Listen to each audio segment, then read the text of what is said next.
All right, so I'm here with Vicci Bartman. We're at the Keller Williams office, this is a gorgeous office, by the way, and I love the big KW on the wall. So she is amazing agent. We're going to talk about everything, but she really wants to focus on not just Southlake, but Colleyville and Grapevine as well. So it's kind of this little pocket. So we're going to talk about Market Monday, Southlake, Colleyville, and Grapevine. So first off, thank you for doing this. I appreciate it. Thanks for being here. I know you've been to a few of my classes that I've taught over the years, so very entertaining, very enjoyable. It's the jacket, right? I can always find. So I decided to wear the money jacket because we're coming to Southlake. I felt like I had to get a little fancy, you know. Yeah. So how long have you been in real estate? I have been in real estate for 21 years. I started in 2004. Okay. Had my daughter and decided, it's time to get back into some form of business. Yeah. I was presented with real estate when I was 22. Okay. I had the opportunity to get into real estate at that time. And I think timing's everything, of course, but I kind of looking back, wish I would have started, sooner. so much. Yeah. So if you started in 2004, you really got up and running, and then suddenly you just got kicked in the teeth because it was that 07, Yes. 08, 09 Yes, period. So it was a challenge for sure. yeah, I was born of that, we started in 08, 09, which was a terrible time to start, home inspection business, but we survived. So yeah, we learned some things. So the one question I have to ask, that's always the hardest question that's asked is, what's the one thing that sets you apart from any other agent? Well, it's probably going to be the same thing that every agent tells you. It's that I genuinely care about my clients. Yeah. And I want to hold their hand through this process and make sure they have been educated and they have all the information so they have a great outcome. Yeah. So, and you've 20 years at it, and you've got how many kids? I have 3 kids. And they were all raised here? They were all raised here. Yeah. Well, that's part of the story. I started real estate in Louisiana when my daughter was born. Okay. And then sold real estate there for a few years, then came here, and that's all they knew. They saw me get up and go to work every day and show houses and meet clients. And yeah. So, but what I'm trying to say, for buyers that are moving here to the area, the schools, like everything that's going on, all about it. And this area has a very strong sense of community when it comes to their schools. So, the schools are phenomenal. Yeah. Yes. And when you get into the schools, you'll do anything to stay there. Yeah. Yeah. So, and I have to segue just for a second. I have to have a braggadocious moment because her son, I saw this, I was like, rock on, because we were just in Fort Worth doing Market Monday last month, but at the time, Fort Worth Stockyard Show, so he got second place in bull riding. He did. He's kind of in the amateur side of it, Yeah. but he loves it. I saw you for that, I have a passion for real estate. That's awesome. It's hard sometimes, but you get up and go to work every day. Yeah. Now, did he do sports here in the schools? He did. What did he do? He did a little bit of everything. He did diving, he did wrestling, he did football, he did water polo. He did a little bit of everything. Yeah. And he was never satisfied, so he kept searching for something else. Yeah. And the other kids, what sports did they do? What things? My oldest was a basketball player. Okay. Yeah. And my youngest was a volleyball player. Okay. So we kept them on indoor sports. We tried to. That way. Texas is hot, people. It is hot. And you got to keep that schedule going. You can't mess up the schedule. Indoors. So, great for anybody that's looking to move to the area. Here's a mom that's had the kids that have gone through all the sports, local. So yes, I would say, to tag onto that, my kids went all the way through the Grapevine Colleyville School District. From day one, they were coached on, where are you going to go to college? Yeah. What are you going to be when you grow up? And all of that was ingrained in them, and it was so important to me for them to continue on to secondary education. My oldest is in medical school now. Wow. They set them up for success. Yeah. And that's important. And What? every parent wants to do that for their kid. Absolutely. I'm just thinking about those two, the bull rider and then the doctor. Like, I have, my kids are like that two Yeah. opposite dynamic as Yeah. well. It's weird how that happens. Yeah. So kind of moving on to the second section, so where we're kind of talking about the area. So granted, you've got the trinity of cities here, but Yes. give me the breakdown of the area between Southlake, Colleyville, Grapevine. Okay, so Grapevine is if you had to rank them as far as affordability, Grapevine would be more affordable. Okay. The lot sizes are a little bit smaller. Colleyville, I would say would probably be in between. You kind of start in the 7s and go up from there. Okay. In Colleyville. Your lot sizes tend to be a little bit bigger. They're very big on having treed lots, and they're protective of keeping those old growth trees. Southlake, of course, is your higher end. You have, of course, Whitechapel, which is Beverly Hills Row in Southlake, right? Beautiful homes, estate homes, and so that's kind of how they all fall. Okay. Yeah, we've done all of the above there as far as inspections go, and I have to say, like you said, Colleyville is just, I love their lot sizes. They're really big, like the big trees, like you're saying, and so you got really big areas. Southlake, I've probably seen some of the wildest designs. Like, I always think about the carpenter that built this place, because they have like a kid's room where they connect with each other, but there's like a cubby that goes up through the ceiling and down through another one, or there's a trap door that you open up and there's a fireman pole that goes down into a room. Yes. So there's some, I don't know who the carpenters are. I'd love to figure out who's doing it, but they do some really cool things in some of these houses, like just Very on unique. grand scale, like massive grand scale. So super neat. And so just talking about some of the areas. So Grapevine is known for the Christmas capital of Texas. Yeah, I wanted you to say they do it right. That is like, if you don't come to Grapevine for Christmas, like that's Texas Christmas. Like for everybody in the area, is like kind of make it to that moment. You can see it from outer space. So what about Southlake? Is there any major events that happen throughout the year? Any Festivals, yes. Okay. In the town center, they do, of course, Christmas. Yeah. They do art festivals. They have things going on all the time as well. Yeah. Not quite to the extent of Grapevine. Grapevine prides themselves on producing those festivals. They have the Christmas festival. They have the fireworks, wine festival in the summer. Grape Fest. Grape Fest. They have just different things going on all the time. Yeah. And then I know, to bring it back to Southlake Dragons, we're over there, Rockwall area, and so that's sort of our nemesis is those dragons. But it's a community. I mean, when the parents all show up, I mean, they're a strong community of parents. That It show is up. a So community. that's Yes. bam, Southlake is in the house, literally. The Dragon Moms. The Dragon Moms. So what are some of your favorite things when you talk about styles of houses? Like what have been some of your favorite things? And just talk about Grapevine and Colleyville, Southlake, just bringing it in. Okay. Architecture, maybe the year that they're built, like what years and ages are. We're kind of, Southlake isn't as landlocked as Colleyville and Grapevine is. Okay. All right. So Colleyville's pretty landlocked. You don't get a lot of new construction. Okay. But what you do get, if you're looking at new construction, if you come in, looking at new houses, you're at 1.5 and up. Okay. And 1.5 is hard to find now. That's more the Grapevine side. Colleyville is more 2.5 and up. So you have those newer, more modern farmhouse, And I would say the whole of Colleyville was built in the 80s and 90s. So you're going to get the traditional homes, one stories, a lot of two stories. One stories are like gold. When you find them, you grab them. Everybody wants a single story, Yeah. So, of course, Southlake, as you said, they go from all out normal to extravagant and, just acreage. A lot of houses in Colleyville are on an acre or more.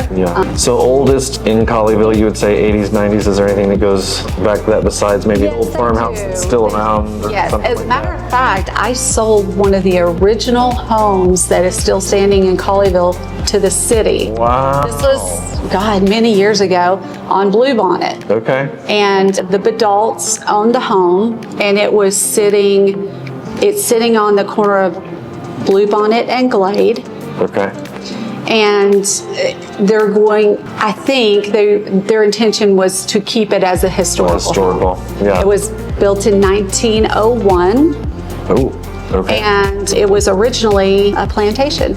Okay. And it was built from the cinder blocks that you would get in the catalog, the Sears and Roebuck. Oh, wow. They ordered the mold, Okay. and they made the cinder blocks. Yeah. Wow. So yeah, we run into that every now and then. The catalog order house where you would just, the whole wood, all the wood just shows up already cut. Yep. And they just assemble it, and it's like, got the wraparound porch or whatever it is. Yes. There's some really interesting. Yes. So what is that, the oldest house you've ever heard? Oldest house in Colleyville. Well, I mean, Grapevine for you Quarters has a personally, lot. like, what's the oldest house that you've ever had The oldest house, that would be it. 1901? Yeah, Okay. 1901. Yeah, so I love the old houses. I mean, some inspectors are like pulling their hair out. That's why I'm bald, probably. It's like it's all gone already. So, but yeah, those older houses, I really like the history, just to see how the carpentry skills and how things were built back then. And granted, they didn't do some smart things, but then there's some things that I think we've lost that are in those houses, and techniques and things. That Right. I just think it's cool to. Right. to This see one has those. a basement, and we don't have basements in Yeah. Texas, so. Yeah, we did one. It was 1880s house, and it had a cupola. Do you know what that is? A cupola, nope. So a cupola is big farmhouse, kind of plantation style, but it's the third level. And think of a lighthouse, Yes. kind of, okay, so that's a cupola. Okay. And so if you were wondering if somebody's coming, like, because you could see dust, you would run up to the cupola and like the lookout, and you Okay. could see who. Like the crow's nest of the house. Exactly, Perfect. yeah. But it was such a cool house. The upper part didn't have electricity, but I mean, they still kept it historical and stuff. It had Yeah. the old well that literally had Yes. the bucket that went down, and totally cool. Okay, so is there anything else for prospective buyers that are moving to Texas that need to know about the area? Like, Well- when you're telling somebody, you've got connected to a friend of a friend, and they're moving to Texas, it's like, Yeah. let me just tell you about Texas, and then let me tell you about the area. So what would be the two things you would say? Okay, Texas is hot. We all know it. So you're either going to want a pool or want access to a pool, Yeah. right? Right now, I think it's important for everybody to look at insurance. Yeah.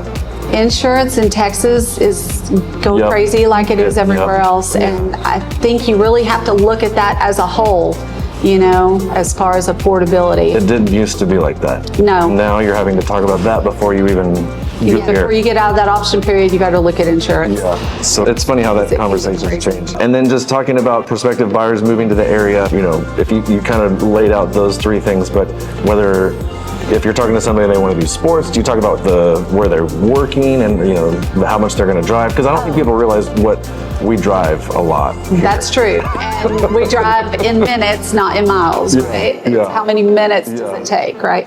Yeah. I mean, Grapevine, Colleyville, Southlake is sitting right next to DFW Airport, as you know. Yeah. And we are in the center of everything that's going on. We're in the center, whether you go north, south, east, or west.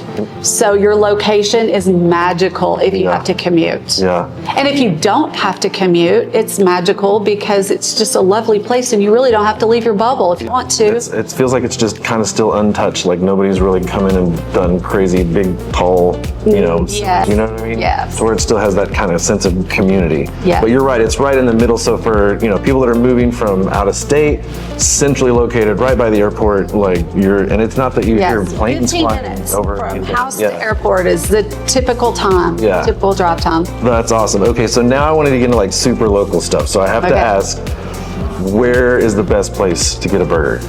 Okay, I know it's a chain, but I love Shake Shack. I love it. And my husband is gluten-free. Yeah. We've tried them all. Yeah. They have the best gluten-free bun for your burger. So That's hilarious. So right? my son, when we fly into DFW, he wants to know what gate we're flying out of because he knows where the Shake Shack is in the airport. So he's There you go. Is it at that gate? No, and the disappointment that just comes to me Right. because we don't have one by us. So he's all like, I want to go to Shake yeah, I Shack. wish we didn't because it's dangerous. All right, so best place to sit on the patio, grab a bite to eat, margarita. Okay, so I have a couple and I want to share these. My number one, because I love to paddleboard in the summer, I want to go to Big Daddy's on the lake, on Lake Grapevine. Lake Grapevine, Big Daddy's. Yep. I like You it. can get a margarita, you can sit and relax. It's nice and quiet. You don't have the traffic noise. You're just out in nature. So I like that. Now, if you're in Colleyville, Stonehouse is great. Because they have a lot. Remember Colleyville with the big trees, right? Trees, big lots. Got a lot of big trees covering their outdoor area. So it's shaded and it's just pleasant. Very, very pleasant. All right.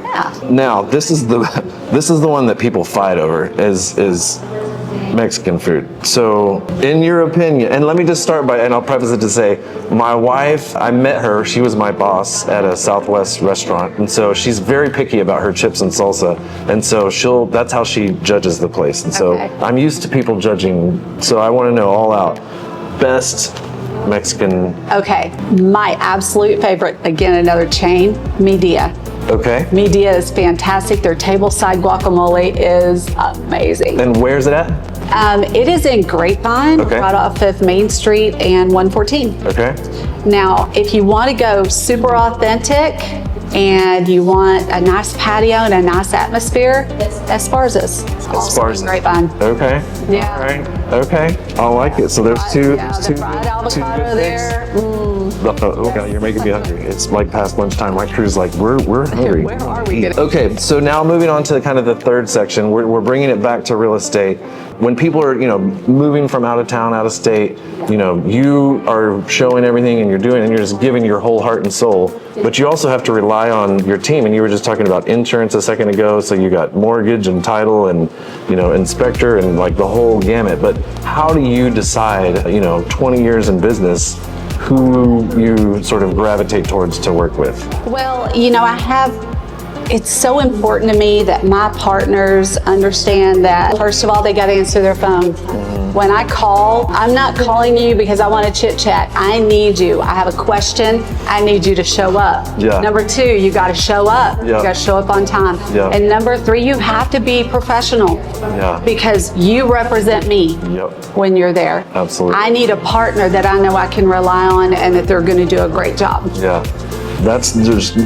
I'm like, show up, answer your phone, do the deal, get the thing, and I don't ask a lot. It's like, I love that. What that's like, we've obviously done a lot of business together and we love that. And sometimes an answer that I will give is that, everybody's human and things happen and we overcome that. And sometimes just weird things go down and, like we're doing a new construction right now and something was missed. It was missed by the city guy, it was missed by the builder, and we missed it. And I'm looking at it like, how did this happen? And then it's like, it was missed by 3 people. And it's like, you go in there, you take care of it, totally refunded them.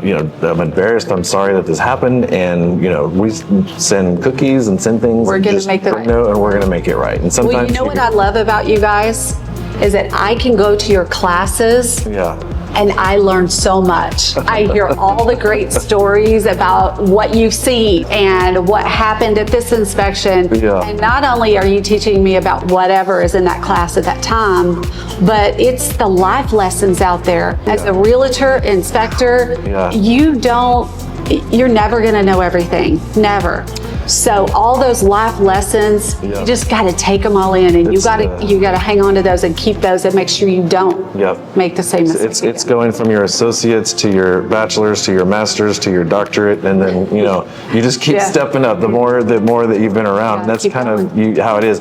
It's funny that you say that though. The home inspection school I work for, they're like, can you not scare the new inspectors so much with like your stories? I'm like, but it's real, this is what happens, and I want them to know, and I'm passionate about, like, I want everything, it happened to me, so I don't want it to happen to you, and like, learn from that and do that. So awesome. Well, thank you so much for doing this. Like, we're gonna cut away to some awesome pictures of the office, and she's gonna show us around a couple different places. But before we go, how do we get to hold of you? My cell phone is always with me. It's actually sitting in the chair right there. I had to turn it off. You can call me at 817-372-8215. I promise to answer your call and take great care of you. Awesome. And we're going to flash the number down here for that and the email address. So, Vicci, thank you. Thanks. All right. We'll see you guys next Market Monday.